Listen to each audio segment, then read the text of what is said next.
हर जगह ये चुंगी नाके जो होते थे, एक जगह ट्रक चलता था, पहुंचने में ही बहुत देर लग जाती थी, उसको इवन करा गया। शुरू में ये समझा गया कि बड़ी चुनौती वाली सिचुएशन है कि जीएसटी को कैसे फॉलो करा जाए, लेकिन अब देखिए आप, जो चोरी चकारी कभी कहीं होती थी आज वो बंद है बड़ी हद तक। तो जीएसटी का एक बहुत बड़ा लाभ हुआ है। प्रोडक्शन लिंक्ड इंसेंटिव जो देश की सरकार ने शुरू करा है, वो अपने आप में एक बहुत महत्वपूर्ण कदम है, बहुत ही विजनरी स्टेप है कि जो दूसरे देश प्रोडक्शन करते हैं और वहां पर जो महत्वपूर्ण चीजों का जो डेवलपमेंट हो रहा है, अगर हम देश में करते हैं तो उसकी कीमत बहुत ज्यादा आती है, वैल्यू फॉर मनी नहीं बनता। तो देश की सरकार अब उसके अंदर इंसेंटिव दे रही है कि जो आपका गैप है, उस गैप को देश की सरकार भरेगी, ताकि कुछ समय में आते आते ये वैल्यू बेस्ड हो जाएगा, रेवेन्यू जनरेशन सही होगा और हम मार्केट के अंदर हमारा प्रोडक्ट बिना किसी प्रोडक्शन लिंक्ड इंसेंटिव के भी काम करने लग जाएगा। जैसे चिप की ये नीति रहेगी, चाहे वो एग्रीकल्चर ट्रेड हो, चाहे इंपोर्ट एक्सपोर्ट हो, हर तरह से। और उसका उदाहरण आपके सामने है। जब ऑयल क्राइसिस पूरी दुनिया में हो रही थी, भारत के ऊपर अनेक थे, लेकिन उसके बावजूद भी हमने अपनी जो पोजीशन थी उसको बरकरार रखा कि हम जिस देश से ऑयल लेना चाहेंगे उस राष्ट्र से हम ऑयल लेंगे। भारत के फायदे की जो चीज होगी वो भारत करेगा और कोई कुछ नहीं बिगाड़ पाया। हमने ऑयल प्राइसेस को रेगुलेट करके रखा।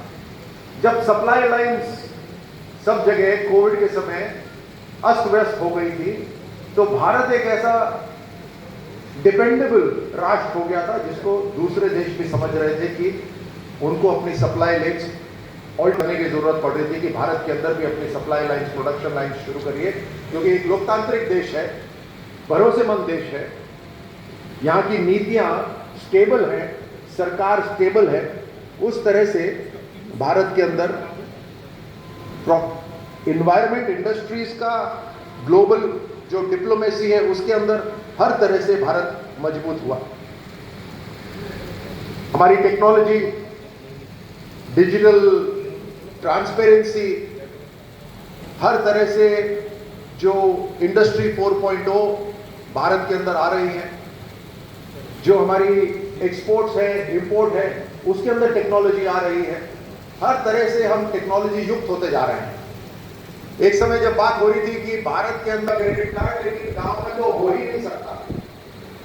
आज हमारे यूपीआई दुनिया के अंदर सबसे ज्यादा बैंक ट्रांजेक्शन हो रहे हैं, तो हमारे यूपीआई के अंदर हो रहे हैं। जो लोग सोचते थे नहीं हो सकता था, वो हो रहा। तो ये एक मानसिकता थी कि भारत के अंदर ये नहीं हो सकता, वो नहीं हो सकता। टेक्नोलॉजी, भारत के गांव वाले कहां टेक्नोलॉजी को अपना पाएंगे, लेकिन ये सब एक मेंटल ब्लॉक था। ये सारा का सारा चेंज हो रहा है। आज हमारी प्रो पीपल पॉलिसीज हैं और उसके बावजूद भी हम ग्रोथ हैं। हम पहले ही वर्ष के अंदर राइजिंग राजस्थान करेंगे, लेकिन राइजिंग राजस्थान जो आप सबने देखा वो तो आप सबने देखा, लेकिन उसके पीछे जो हुआ वो मैं आपको बताता हूं। राइजिंग राजस्थान इवेंट करने से पहले मैंने अपने विभाग को स्पष्ट कर दिया था कि इवेंट करना आसान है,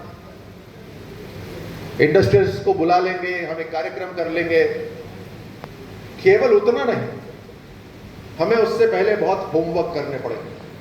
और होमवर्क ये है कि हमें अपनी नीतियां बनानी पड़ेंगी स्पष्ट रूप से। जो बॉटलनेक्स होते हैं, आप इंडस्ट्री लगाना चाहते हैं, सबसे पहले आपको रुकावट आती है जमीन की। आपको अलग अलग विभागों से परमिशन लेनी पड़ती है। जब तक उसके अंदर सरलीकरण नहीं होगा, तब तक राइजिंग राजस्थान केवल करने से कोई मतलब नहीं। ये दोनों चीजें शामिल होगी तब असली में राइजिंग राजस्थान होगा। जो सिंगल विंडो क्लियरेंसेस हैं, ये 1970 से चली आ रही है राजस्थान के अंदर, लेकिन केवल नाम का सिंगल विंडो क्लियरेंस नहीं होना चाहिए, बल्कि हकीकत में सिंगल विंडो क्लियरेंस होना चाहिए, उसका ढांचा तैयार हो। तो हमने एक आईटी स्ट्रक्चर के ऊपर पूरा ढांचा तैयार कर लिया। हमने अलग अलग नीतियां बनाई। एक्सपोर्ट के अंदर आपका फर्नीचर कहीं बनता है, यहां से लेकर पोर्ट तक, समुद्री बंदरगाह तक उसको लेके जाना पड़ता है। उसके अंदर ट्रांसपोर्टेशन का अलग खर्चा आता है, उस खर्चे को कौन वहन करेगा? राज्य सरकार ने अब नीति बनाई है कि उसके अंदर हम सब्सिडी देंगे। एक उदाहरण के रूप में आपको बता रहा हूं, आपको टेक्नोलॉजी लेनी है, किस तरह से आपकी सप्लाई लाइन सही रहे, आपकी इन्वेंट्री सही रहे, आपका लेबर जो काम कर रहा है वो सही काम करे, जो भी आपका जो काम हो रहा है वो सही तरह से वो चले, उसके लिए आपको टेक्नोलॉजी चाहिए। मान लीजिए नई मशीनें चाहिए टेक्नोलॉजी, उसका खर्चा कौन वहन करेगा? उसके अंदर भी सरकार ने सब्सिडी दी है कि आप टेक्नोलॉजी को लेंगे तो टेक्नोलॉजी लेने के लिए राज्य सरकार इतना वहन करेगी। अलग अलग पॉलिसीज बनी हैं। आप प्राइवेट इंडस्ट्रियल पार्क बना सकते हैं, आप अपना खुद का यहाँ पर, उसके अंदर क्या जरूरत है हमने स्पष्ट कर दिया। बहुत सारी नीतियां पहले थी ही नहीं, वो नीतियां हमने पहली बार बनाई, और वो इसलिए बनाई है क्योंकि ये पहले जो सरकारों में चलता था, अंग्रेजी में मैं कहूं तो कि show me the face and I show you the rule, कि मुझे चेहरा दिखाओ और मैं कानून बताता हूं। ये नहीं हो सकता। एक स्टेबिलिटी चाहिए। एक बिजनेसमैन को जिसको बिजनेस करना है उसको कागज पे लिखा हुआ चाहिए, ताकि वो उसके ऊपर अपने सोच विचार करे, विमर्श करे कि इसके ऊपर मेरा खर्चा होगा तो कितना होगा। और पिछली सरकार जो इंडस्ट्री के लिए उन्होंने जो अपना इन्वेस्टमेंट समिट करा, उसके अंदर जब वो लैंड अलॉटमेंट कर रहे थे तो वो ऑक्शन कर रहे थे, और आप यकीन मानिए कि जितने भी ऑक्शन हुए हुए उस समय के, वो सारे प्लॉट खाली पड़े हुए हैं। सरकार ने उस समय पैसे तो बना लिए ऑक्शन करके, लेकिन मुझे बताइए ये जो जमीन है, मान लीजिए कोई इंडस्ट्रियल एरिया है बीकानेर के अंदर, उसकी जमीन है, वो जमीन किस लिए है? क्या एक बार पैसे कमाने के लिए है, या वहां पर मैन्युफैक्चरिंग शुरू हो, सर्विस सेक्टर शुरू हो, उससे एम्प्लॉयमेंट जनरेशन शुरू हो, और मेरे लंबे समय तक वहां पर पैसे की कमाई होती रहे, और लोगों के घर में भी वो कमाई पहुंचे, उसके लिए इस्तेमाल होना चाहिए। स्पष्ट बात है कि अगर हमें राजस्थान के अंदर बिजनेस को लाना है तो हमें बिजनेस को सरल बनाना पड़ेगा। बिजनेस करना, ईज ऑफ डूइंग बिजनेस हमें सरल करना पड़ेगा, नंबर 1। नंबर 2, हमें कॉस्ट ऑफ बिजनेस को कम करना पड़ेगा। बहुत सारे हमारे बिजनेस के लोग हैं राजस्थान के अंदर, और राजस्थान के बिजनेस वालों का तो दुनिया में डंका बजता है। देश के अंदर अगर एक कम्युनिटी कोई है जो बिजनेस के अंदर 2-4 घरों को छोड़कर, अगर एक कम्युनिटी जो है जो बिजनेस के अंदर पूरा देश के अंदर सबसे शानदार काम है, तो वो राजस्थान के हमारे बिजनेसमैन हैं। तो निश्चित रूप से उनको आता है कि बिजनेस कैसे करना है। तो केवल अपनी मातृभूमि से जुड़े रहने के लिए कोई बिजनेस करे, ऐसा क्यों? उसको बिजनेस इंसेंटिव लगना चाहिए, बिजनेस फायदेमंद लगना चाहिए, और साथ साथ मातृभूमि भी जुड़ जाए तो सोने पे सुहागा है। तो ऐसा माहौल बनाना हमारे लिए बहुत जरूरी है। इसीलिए हमने इस बार राइजिंग राजस्थान के बाद में ये तय कर दिया कि जो एमओयू करेगा उसको हम डायरेक्ट अलॉटमेंट करेंगे, कोई ऑक्शन में नहीं जाएगा। एक फिक्स्ड कीमत रखेंगे, और फिक्स्ड कीमत के ऊपर वो जो जमीन है वो आपको मिल जाएगी। साथ साथ हमने आईटी ढांचे के ऊपर सारे इंडस्ट्रियल एरिया आपने डाल दिए। आप अपने घर पे बैठ के, किसी अधिकारी से मिलने की जरूरत नहीं है, आप घर पे बैठकर वेबसाइट के ऊपर 400 से ज्यादा जो इंडस्ट्रियल पार्क है राजस्थान के, सबको देख सकते हो।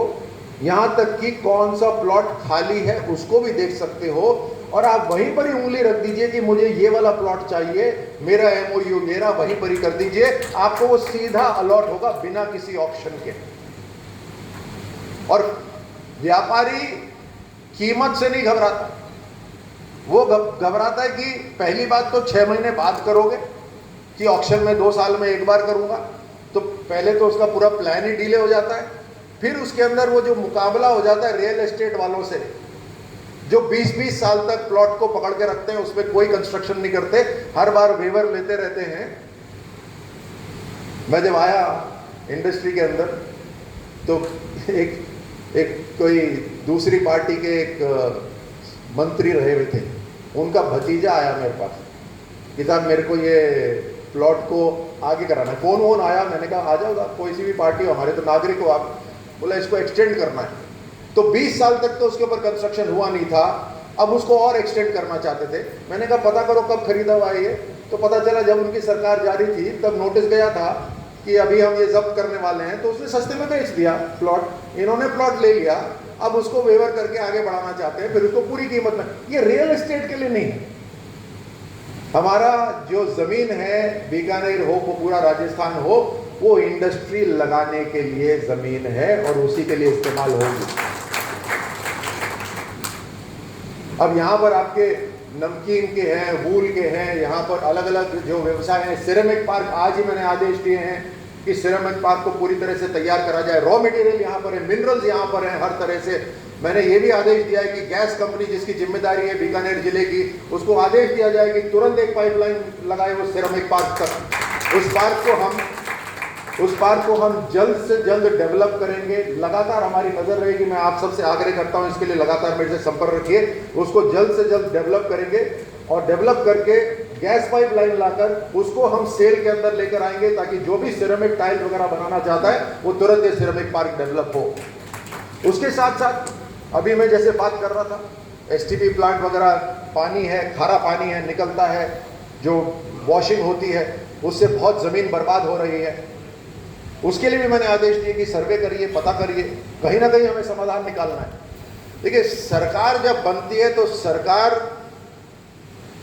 कानूनों के पीछे नहीं छूट सकती, ये मेरा मानना है।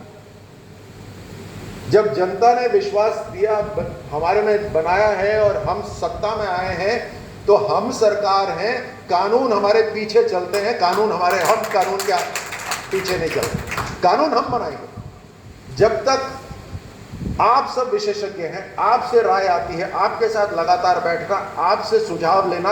आप इतना ध्यान रखिए कि आप जो सुझाव दें उसके अंदर आपकी भी उतनी तरक्की हो जितनी राजस्थान की जनता की तरक्की हो। फिर हम बराबर की टेबल में बैठेंगे और हर तरह से आपका जो निर्णय होगा उसको लागू करने की जिम्मेदारी हमारी सरकार की है। तो नए इंडस्ट्रियल एरिया या जो भी चाहिए उसको भी हम तैयार कराएंगे।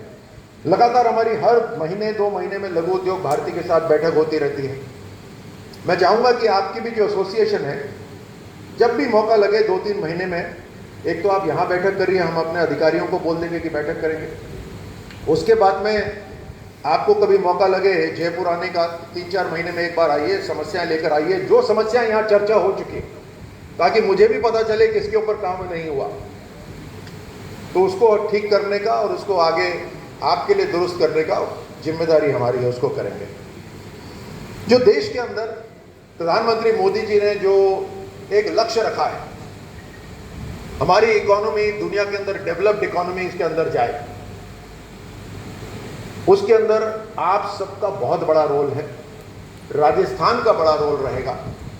और ये 4 साल बहुत महत्वपूर्ण है। अभी 1.5 साल निकल गया, वो भी बहुत महंगा है। अभी हमें समय नहीं व्यस्त करना, बिल्कुल अगले जो 3-3.5 साल जो पड़े उसमें तेज गति से काम करना है। आपका प्रोडक्शन जल्द से जल्द शुरू हो, आपका सर्विस जल्द से जल्द शुरू हो, इसकी जिम्मेदारी लेते हुए हमें काम करना है। क्योंकि हमें भी राजस्थान की इकोनॉमी को 30 लाख करोड़ पार करके लेके जाना है, ताकि प्रधानमंत्री की जो विजन है उस विजन के अंदर हम सब जुड़े।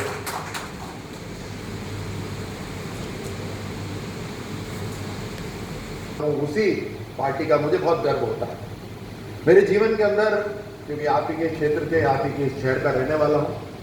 मेरे जीवन के अंदर हमेशा जो काम करा वो मैं ये तय करके करता था कि या तो करना है तो 100% करना है, नहीं तो छूना ही नहीं, पूरे मन से करना है। और अब ऐसी लीडरशिप के साथ मैं काम कर रहा हूं जो अपने आप में बहुत जबरदस्त प्रेरणादायक है। प्रधानमंत्री मोदी जी के साथ काम करने का मौका मिला, उनको नजदीक से देखने का मौका मिला। इतनी बड़ी बड़ी जिम्मेदारियां होते हुए भी उनकी टेबल बिल्कुल साफ रहती है। कभी आप तस्वीर देखें तो एक कागज नहीं देखेंगे उनकी टेबल के ऊपर, बहुत बड़ी टेबल है लेकिन एक भी कागज नहीं। पूरे उपस्थित रहते हैं जब वो आपसे बात कर रहे हैं, पूरा फीडबैक रहता है उनको किस विषय पे बात कर रहे हैं। उस विषय पे आप अगर 2 कदम सोच के आए हैं तो वो 10 कदम पहले से जानते हैं। उनको पता है कि नीचे धरातल तक अगर इसको पहुंचाना है तो कार्यकर्ताओं को कैसे प्रेरित करना है। मैं धन्यवाद देता हूं भारतीय जनता पार्टी के कार्यकर्ताओं को जो धरातल तक हमारी योजनाओं को लेकर जाते हैं। किस तरह से प्रशासन को प्रेरित करना है, सेक्रेटरीज को आपने देखा होगा, सुना होगा कि सेक्रेटरीज को अपने जिलों में भेजा कि जहां तुम सर्विस में जब लगे थे तब कौन सी जगह थे, जाओ देख कर आओ कि वहां पे क्या हालात है। एक इमोशनल भाव होना चाहिए कि जब आप वहां जाकर देखते हो और क्या नया कर सकते हो उस जगह के लिए। ऐसे अनेकों चीजें उन्होंने प्रधानमंत्री मोदी जी ने करी, उनके साथ काम करने का मौका मिल रहा है। तो ये वक्त बहुत शानदार वक्त, ये वक्त बीकानेर के जितने व्यवसायी हैं, मैं आपको कह रहा हूं इससे बढ़िया वक्त नहीं आने वाला। यही वक्त है, आप आज ही जाकर अपना बैंक बैलेंस वगैरह सब चेक कर लो और लिख लो एक कागज के ऊपर कि अगले 3 साल के अंदर उसको डबल करना है। इस तरह से काम करिए, सीधे सीधे कि आपका जो भी बैंक में जो भी असेट है उसको डबल करना है अगले 3 साल में। अब लक्ष्य बनाइए और आइए हमसे मिलिए। इस तरह से काम होना चाहिए, क्योंकि जैसे मैं शुरू में कहा, देश की इकोनॉमी को मजबूत करने के लिए आप सबका योगदान है। और जब हमारी भारत की सेना मजबूत होती है, भारत के खिलाड़ी मजबूत होते हैं, हम अंतरिक्ष में अपना चंद्रयान भेजते हैं, हम सब 100 सैटेलाइट ऊपर भेजते हैं, हर तरह से आत्मनिर्भर हो रहे हैं, चाहे हेल्थ हो, चाहे डिफेंस हो, हर तरह से हम आत्मनिर्भर हो रहे हैं। किसानों को हम अगर साधन पहुंचा रहे हैं, गरीबों के लिए अगर हम प्रधानमंत्री आवास पहुंचा रहे हैं, हम घर घर तक हम नल से जल पहुंचा रहे हैं, जो भी कर रहे हैं, 50 करोड़ लोगों को अगर आयुष्मान कार्ड दे रहे हैं, जो कर रहे हैं वो इस भारत की ताकत से कर रहे हैं। आप भारत की ताकत है। इस माहौल के अंदर हम जी रहे हैं, तो निश्चित रूप से शानदार वक्त है, क्योंकि हम बदलते भारत को देख रहे हैं। अब कई बार बात करते हैं ना कि जो अभी अब वोटर बने हैं, उन्होंने तो वो भारत देखा ही नहीं, जहां स्कैम होते थे, जहां लूट मचती थी, वो भारत तो देखा ही नहीं। 10 वर्ष के थे उस समय वो। अब आगे चलते जाइए, 2047 तक जब हम जाएंगे तो हमारे नौजवानों को पता ही नहीं रहेगा कि किस तरह की कमियां होती थी, किस तरह के यहाँ जो स्कैम होते थे, भ्रष्टाचार होते थे, किस तरह के। लेकिन आप और हमने बदलता भारत देखा। तो जब भले ही कोई याद करे या ना करे, लेकिन इतना जरूर है कि 100 वर्ष बाद कभी कोई चर्चा होगी तो वो इस समय 2024 के अंदर कौन कौन लोग थे जिन्होंने भारत की दिशा दशा बदली, उसमें आप और हम सबका नाम आता है। इसलिए तो आपको बहुत बहुत धन्यवाद। मुझे पता है इसके बाद एक बैठक और है, तो ज्यादा लंबा नहीं कहूंगा। आप सबसे मिलकर मुझे अत्यंत प्रसन्नता है और मैं खास तौर से बीकानेर के लिए पूरी तरह से हाजिर हूं। मेरे को केवल